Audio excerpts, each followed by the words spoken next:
जय Hind future officers. मैं सचिन चौगंद आप सभी का स्वागत करता हूं आपकी सुपर 100 सीरीज में मानेकशॉ ऑफिसर्स एकेडमी पे। आज है डे 13 और आज हम जिस कंसेप्ट के बारे में बात करेंगे वो हमारे आसपास की चीज़ों के स्ट्रक्चर से रिलेटेड है। हमारे आसपास की चीज़ों के स्ट्रक्चर तो हमें मालूम है, लेकिन वो जिन बेसिक एटम्स से मिलकर बनी है उनकी स्ट्रक्चर्स आज हम डिस्कस करेंगे। लेकिन उससे पहले हम डिस्कस कर लेते हैं हमारे अपकमिंग बैचेस के बारे में।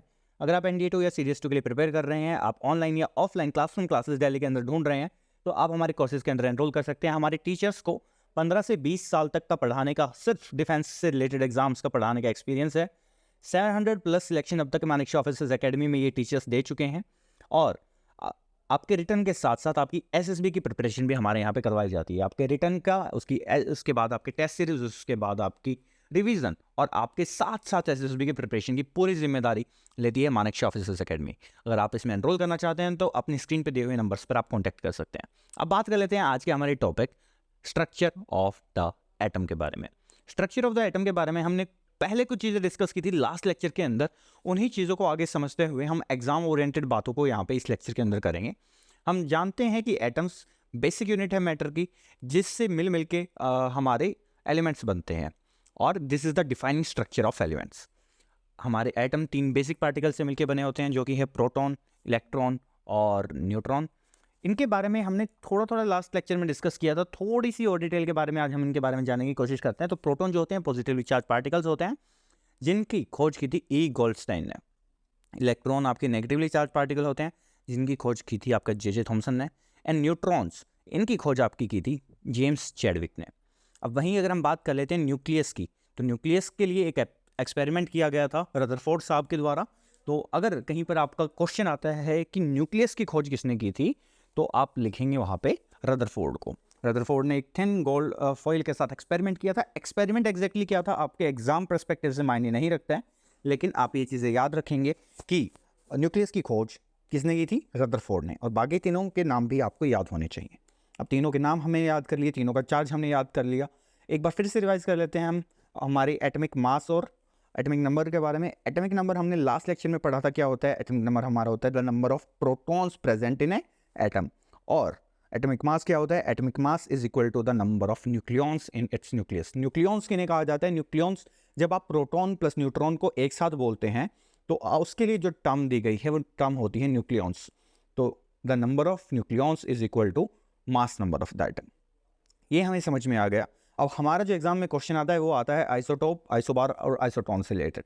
तो इन तीनों चीज़ों को हम समझते हैं इस पर्टिकुलर सीरीज के अंदर आगे कि ये तीनों में फ़र्क क्या होता है। Isotopes can be defined as the elements that possess the same number of protons and electrons but a different number of neutrons. अब same number of protons का क्या मतलब है? Number of protons is equal to your atomic number. तो isotopes वो होते हैं जिनका atomic number आपका same होता है। But क्या सिर्फ वही जिनका atomic number same हो गया, क्या उनको आप isotopes कह देंगे? नहीं, there is another condition also. वो condition क्या है? But a different number of neutrons. अब कोई element है जिनका number of protons same है, नंबर ऑफ न्यूट्रॉन्स डिफरेंट है। इसका क्या मतलब है? इसका मतलब है कि दोनों एलिमेंट्स के जो नंबर ऑफ न्यूक्लियॉन्स हैं वो अलग अलग हैं। अब दोनों के नंबर ऑफ न्यूक्लियॉन्स अलग अलग हैं, दैट मीन्स उनका जो मास नंबर है वो दोनों का अलग अलग है। तो आइसोटोप्स का मतलब होता है ऐसे एलिमेंट्स जो एटॉमिक नंबर सेम हो और एटॉमिक मास दोनों का डिफरेंट हो। आप अपनी स्क्रीन पे देख सकते हैं एग्जांपल, यहाँ पे हाइड्रोजन, ड्यूटेरियम और ट्रिटियम का आपको आपका एग्जांपल दिख रहा होगा। एक प्रोटॉन है पहले में, दूसरे में आपको एक प्रोटॉन प्लस एक न्यूट्रॉन देखने को मिल रहा है, और सेकंड में थर्ड में आपको एक प्रोटॉन प्लस 2 न्यूट्रॉन देखने को मिल रहा है। एक प्रोटॉन तीनों के अंदर जो नंबर ऑफ प्रोटॉन है वो सेम है, बट एटॉमिक मास आप नीचे सिंबल के अंदर भी देख सकते हो कि तीनों में अलग अलग है। तो इनको कहा जाता है आपका isotopes. For example protium, deuterium and tritium are isotopes of hydrogen. They each have 1 single proton and a single electron but different number of neutrons. अब हाइड्रोजन की खास बात क्या है कि हाइड्रोजन के अंदर कोई भी न्यूट्रॉन होता ही नहीं है। Hydrogen 1H1 is the only element जिसके अंदर कोई भी न्यूट्रॉन आपको देखने को नहीं मिलता है। तो इस पॉइंट को भी आप याद रखेंगे, आपके एग्जाम में ये क्वेश्चन भी स्टेटमेंट की फॉर्म में दिया जा सकता है। आइसोटोप्स हमें समझ में आ गए। अब आगे की चीज़ें समझना हमारे लिए उतना ही ज़्यादा आसान हो जाएगा। अब हम बात करेंगे आइसोबार्स के बारे में। Isobar is an element that differs in chemical properties but has the same physical property, which means isobars are those elements that have a different atomic number but the same mass number. जहाँ last में हमने isotopes में पढ़ा था कि अगर same आपका atomic number होगा और डिफरेंट मास नंबर होगा तो उसे आइसोटोप कहा जाएगा। अभी इन्हीं दोनों चीज़ों को, दोनों कंडीशंस को उल्टा कर दो और आपका यहाँ पे डिफरेंट एटॉमिक नंबर हो और सेम आपका मास नंबर हो, तो ऐसे एलिमेंट्स को आपका आइसोबार एलिमेंट्स कहा जाता है। अब एग्जाम्पल इसके कैल्शियम और क्लोरीन आर आइसोबार्स। क्यों? क्योंकि दोनों का जो मास नंबर है वो 40 होता है, बट कैल्शियम का जो एटॉमिक नंबर है वो 20 है और क्लोरीन का जो एटॉमिक नंबर है वो 17 है। तो दोनों का आपका एटॉमिक नंबर अलग अलग हो गया है, लेकिन दोनों का मास नंबर सेम होने की वजह से ये आइसोबार कहलाएंगे। अब बात कर लेते हैं आइसोटोन्स के बारे में। पहले दोनों चीज़ें मोस्टली स्टूडेंट को पता होता है, लेकिन वो आइसोटोन्स के अंदर कंफ्यूज हो जाते हैं। तो आइसोटोन भी बिल्कुल ईजी चीज़ होती है। आइसोटोन्स जैसे अपने नाम की तरह ये जा रहा है तो वैसे ही है कि it will have the same number of neutrons but different atomic number, कि यहाँ पे नंबर ऑफ प्रोटॉन आपके अलग अलग होंगे, लेकिन जो आपका नंबर ऑफ न्यूट्रॉन्स है वो सेम रहेंगे। For example, chlorine with atomic number 37 and potassium with atomic number 39 is isotones. क्यों? क्योंकि दोनों क्लोरीन और पोटेशियम के पास सेम नंबर ऑफ न्यूट्रॉन है और नंबर ऑफ न्यूट्रॉन कितना है? वो है 20।